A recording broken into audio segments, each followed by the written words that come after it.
the experience of Japan. So, Mr. Tajima, you have the floor. Hey, thank you for your introduction. Hello, everyone. Can you hear me? Can you hear me well? I see. Yes. Okay, thank you very much. So first of all, I'd like to thank the organizers to giving me such a great opportunity to give maybe like 20-30 minutes talk. So using this opportunity, I'd like to introduce our Japanese experience of integrated sediment management. So let me share my screen.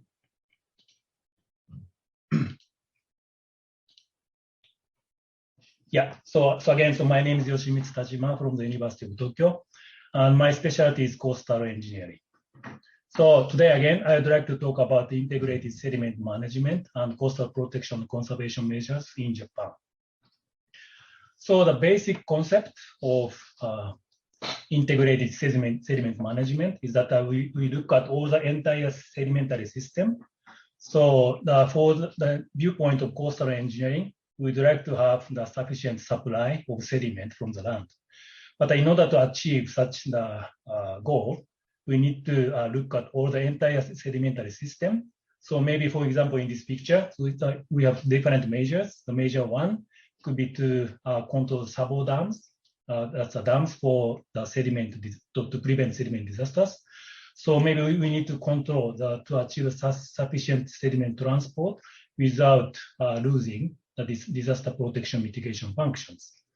And other measures could be for the dams. So as was presented by the two presenters, so dam could be a significant problem for the blocking of sediment. Therefore, the blocked sediment, the trapped sediment needs to be dredged and then transported on the river dam, on the downstream side of the dam.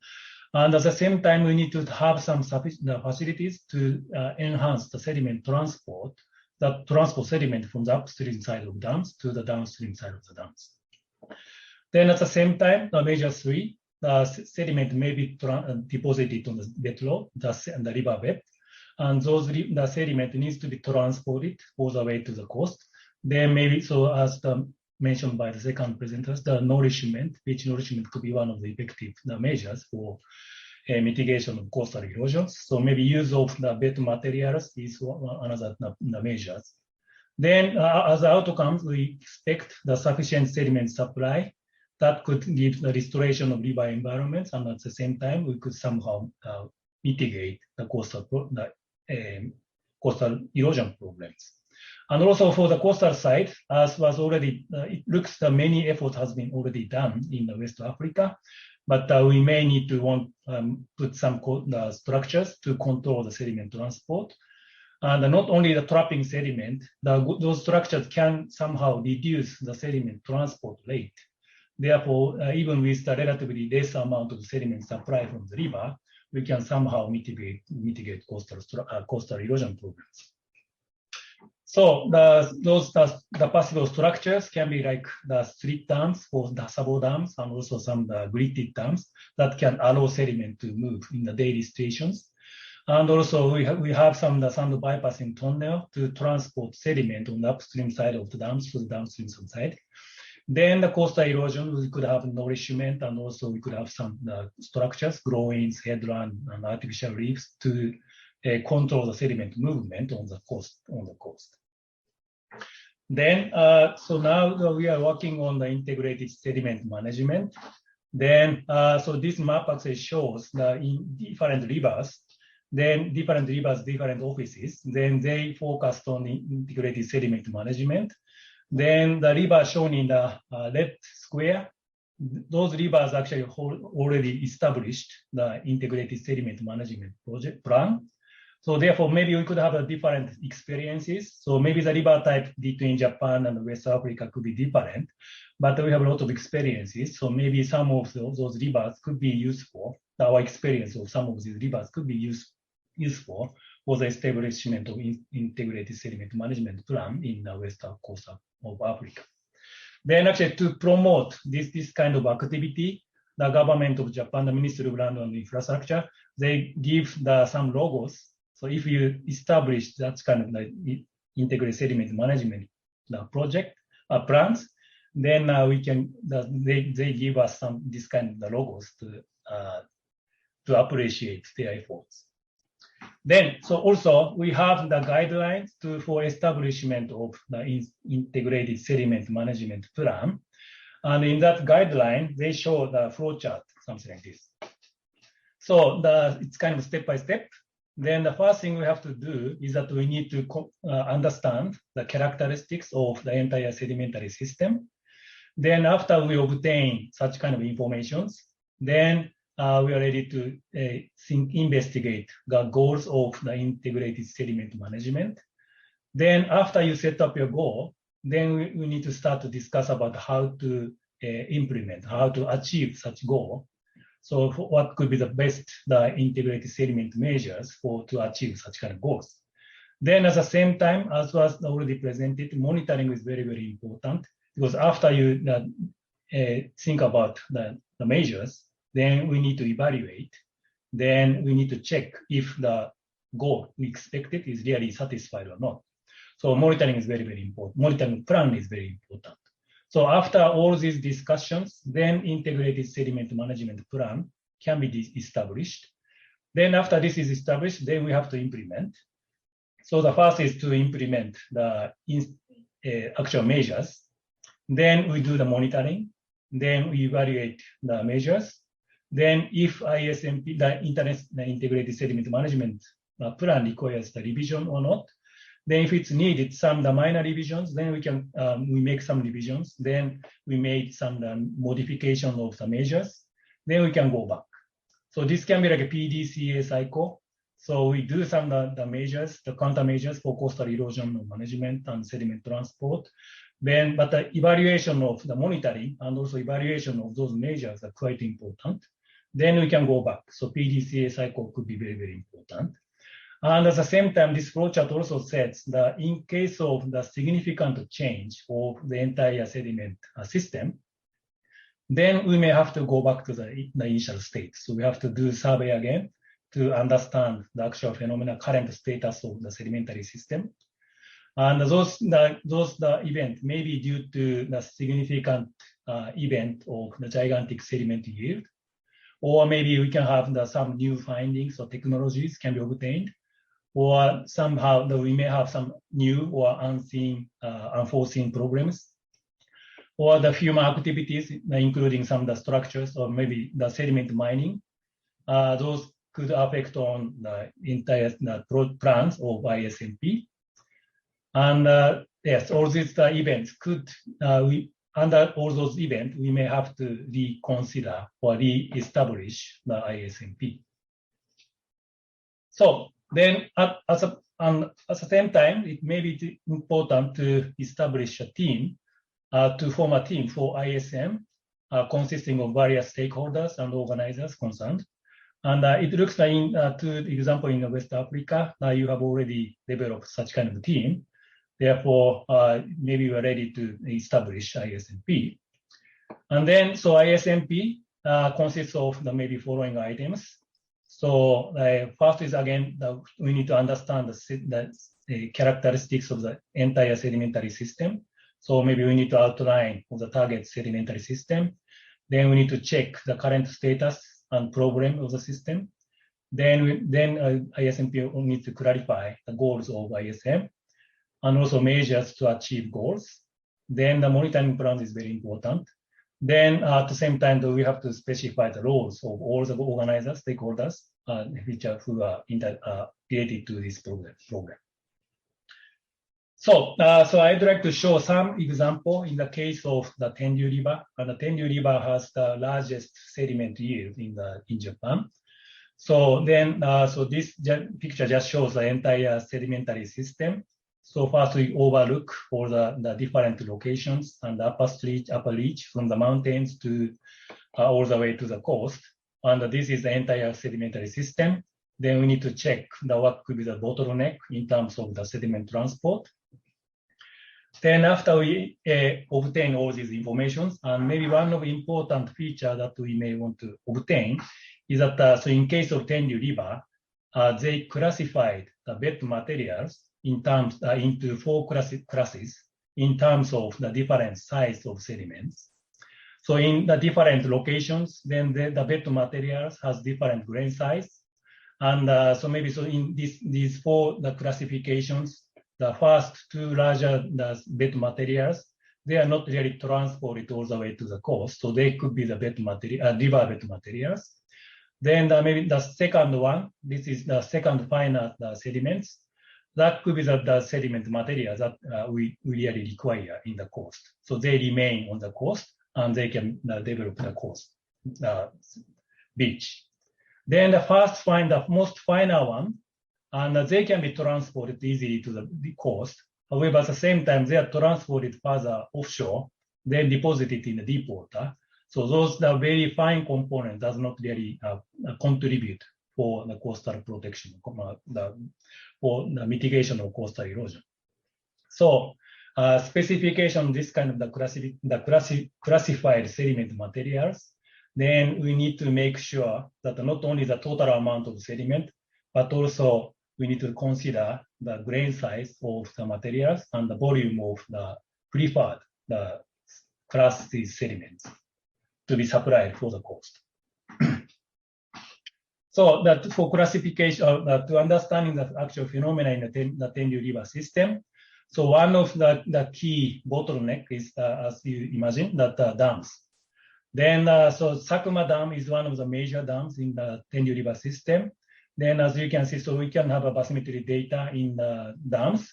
Then we can estimate about the 2 million cubic meter of sediment is deposited in the dams per year.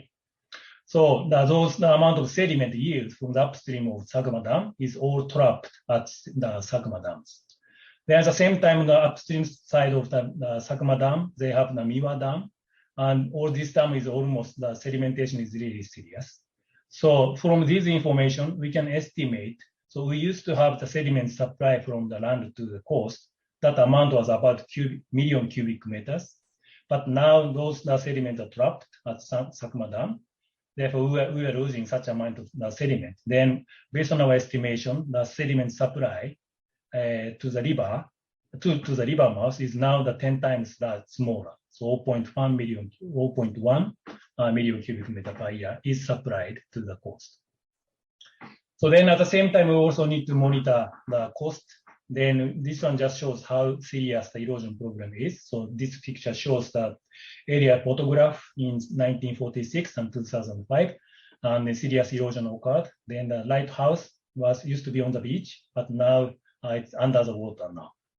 So significant the decrease of sediment, then retreat of the shoreline cause such kind of problems.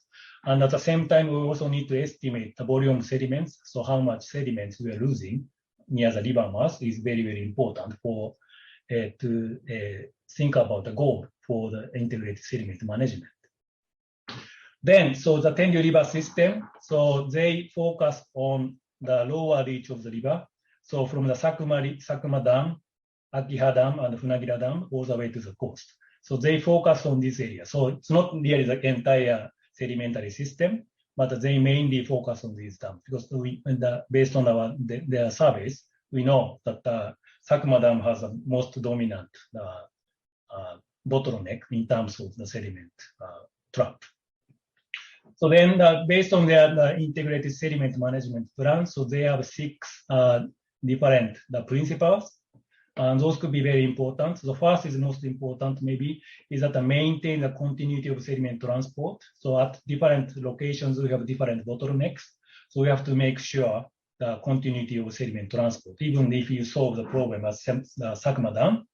But we need to, again, make sure that the sufficient sediment supply continuously goes all the way to the coast.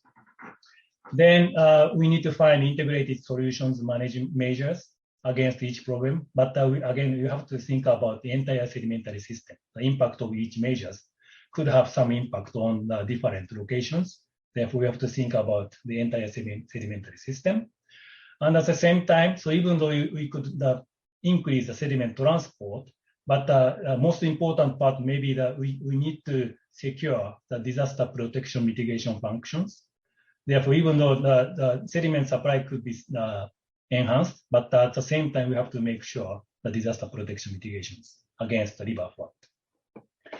And also, we need to secure the appropriate use of water resources, and also we need to achieve or maintain a good river and coastal environments. Then we also need to think about the adaptive management, the sustainable management of the sedimentary system. That could be very important to enhance the sustainability and adaptability of the sedimentary process of all the sedimentary systems. So based on this, then maybe one of the important feature, the characteristics of this integrated sediment management plan is that they specify the required sediment transport rate at different locations. So first, they need to specify the location that to check the sediment transport rate. So in that case, in this case, they check the location could be Sakuma Dam and Akiha Dam and the Funagira Dam, then all the way to the river mouth. Then at each of these locations, they specify the required sediment transport rate. So this is the 10,000 million cubic meter. Therefore, at the river mouth, as I explained, it used to have the sediment discharge of 1 million cubic meter. Therefore, in this the plan, we require the sediment transport rate at the river mouth, the discharge rate could be as high as 1 million cubic meter per year.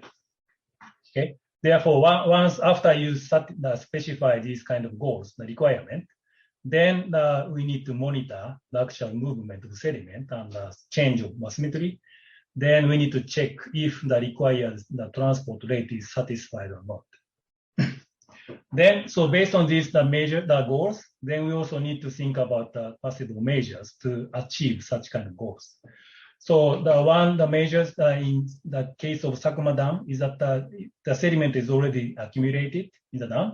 Therefore, part of the sediment needs to be dredged, but we have to make sure that the grain size of sediments and the quality of sand, then those sand can be placed on the downstream side of the dam. Then in the case of flood, they can be transported or along the riverbed. Then at the Akiha Dam and the Funagira Dam, so they have like sluice gate. Therefore, even in the case of event, they can open the gate so that we can automatically transport sediments to the downstream side of the dam. And then at the same time, so on the riverbed, so that if you start to implement these kind of the measures, then on the riverbed, maybe we may have some sedimentations, and we may expect to get the acceleration of the sedimentations. So those sediment needs to be excavated, then transported all the way to the coast for the possible nourishment. Then on the coast, we need to make a good plans for the nourishment, and at the same time we also need to control the sediment transport so that we can maximize the merit of the nourishment. So those are all the measures that they planned in the Tenryū River case. And at the same time, so this is actually upstream side of the Sakuma Dam. So it's kind of outside of the upstream side of the Sakuma Dam. But the Miwa Dam, as I said, that they have lots of sedimentations. Therefore, in Miwa Dam, they developed a sand bypassing tunnel. So that transports sediment deposited on the upstream side of the Miwa Dam to all the way to the downstream side of the dams. So this one, the image just shows, so they have different small dams. So the large amount, the grain size, they are deposited on the very upstream side. Then as a we somehow need to grade the size of sediment. Then the preferred size, so they can be transported all the way to the downstream side of the dams by using this sand bypassing tunnel. Then at the same time, we could have some facilities that can transport the already deposited sediments to the downstream side of the rivers by using the dams by using sand bypassing dam. So this is some of the pictures of these sand bypassing dam. So this is the upstream side, the inlet of the sand bypassing dam. Then this is outlet of the dam. So this is outside the downstream side of the dam. So these are constructed, and the sand bypassing dam is now working. Then, so let's move to the monitoring. So I think the monitoring is very, very important. So in the case of Tenryu River, if you just look at the aerial photographs, we can clearly see the retreat of the shoreline from 1946 to 2001. Then Sakuma Dam was constructed in 1956. Therefore, between 46 and 62, we can clearly see the influence of the Sakuma dams. Then not only the shoreline, we also need to get some information of the bathymetry. So this one just shows the terrace bathymetry. And as you could see, the significant erosion really occurs under the water. So we cannot really see from the aerial photograph. However, we can clearly observe the significant erosion of the wet river terrace morphologies. And those information is very important to check the sediment supply from the river and the budget of sediment transport in the longshore directions and also sediment supply from the rivers. So to achieve such kind of goal, we need to have the detailed information of bathymetry. So in case of the Tenryu River, we have the yearly bathymetry survey. So we could have this kind of very detailed data. Therefore, based on these informations, we can specify the area, so around river mouth on the both sides of the river mouth. Then we can check the change of the volume of each area. And from this information, we can estimate the sediment discharge from the river. And also we can estimate the longshore sediment transport rate at each location. So the bathymetry data is very important, but maybe the first step is obtaining the shoreline data. So from here, I'd like to show some of the monitoring techniques. So one is the use of the SAR data, because the frequency of the monitoring of shoreline is one of the key for understanding the actual shoreline change. So maybe later we may give some introduction of the use of SAR, but the SAR has a merit in terms of the frequency of observation, because the SAR uses the microwave radiated from the satellite. Therefore, it's not affected by cloud. Therefore, periodic monitoring can be achieved by using SAR. But maybe the demerit of the SAR could be that the beach area classification sometimes is difficult. Depending on the situations, we may not be able to capture the shoreline.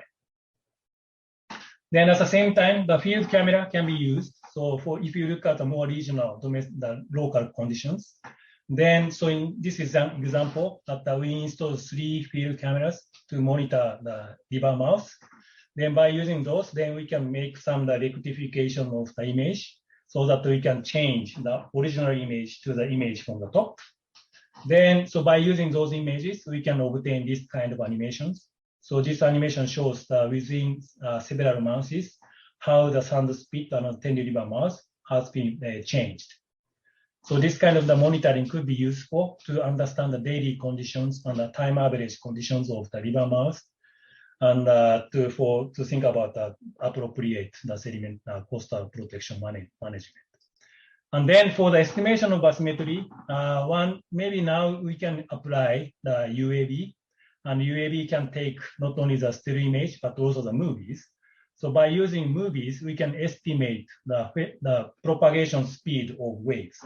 And then as you may know, if you know the propagation speed of a wave, then that speed really depends on your water depth. Therefore, based on those information of the propagation speed of wave, we can inversely estimate our water depth. And this figure shows how good our estimation of bathymetry is. Therefore, if you look at the very detailed local phenomena, then these kind of technologies can also be applied for estimation of bathymetries. Then at the same time, but at the same time, maybe we could also apply or use the fishery boat. Then in each fishery boat that they have, GPS. So GPS. So by recording those data, so GPS location and bathymetry, we can develop this kind of bathymetry data near the river mouth. Then this is some different approach. So this is the optical sensor. Then from this information, we can estimate, or we can observe the river plume with a turbid current from the river. Then we can observe the change of sediment supply, but this is only in terms of the suspended sediment on the surface water. But we can clearly see, so this is in the case of the Red River, we can clearly see the reduction of sediment supply from the rivers. So maybe time is out. So maybe, so I wanted to explain about some of the coastal protection measures, but maybe, so let me skip. So we have different growings, artificial reefs, nourishment, all these experiences. Then now, so we prefer to use because we changed some our plans. So coastal protection is one of the important part, but at the same time, environmental utilization of the coastal area is also important. So in that sense, we prefer to apply the beach nourishment rather than the dike seawall. So the nourishment could be one of the preferred option, and also the artificial reefs, that could be another option, because this does not really disturb the landscape of the beach. But some of the technical problems also that occurs in case of the artificial reef, but we have some experiences. Then, so this is some the example on the case of the beach protection of the Amano Hashidate. So in this case, we apply the various techniques, sand bypassing and sand recycling. And we also have the growings and submerged breakwaters to reduce the longshore sediment transport rate. So by combining all this effort, we can somehow mitigate the coastal erosion problem, and we restore the beach along the Amano Hashidate beach. Then, so you have some other structures. Then one other interesting countermeasures is the sand bypassing on the coast. So this is fixed type of sand bypassing. So the sand trap due to the construction of the fishery harbor is a problem. Therefore, in this case, they put the sand pump on the upstream side of the fishery harbor. Then they artificially transport sediment all the way down to the downstream side of the fishery harbor. So those we constructed one in Japan, and then similar sand bypassing system is also constructed on the Gold Coast of Australia. So those could be somehow enhance the continuity of the sediment transport along the coast. So sorry for taking a lot of time. So but let me stop my presentation now, and so I want to I'd like to make. Okay, thank you very much. Again, sorry for taking time.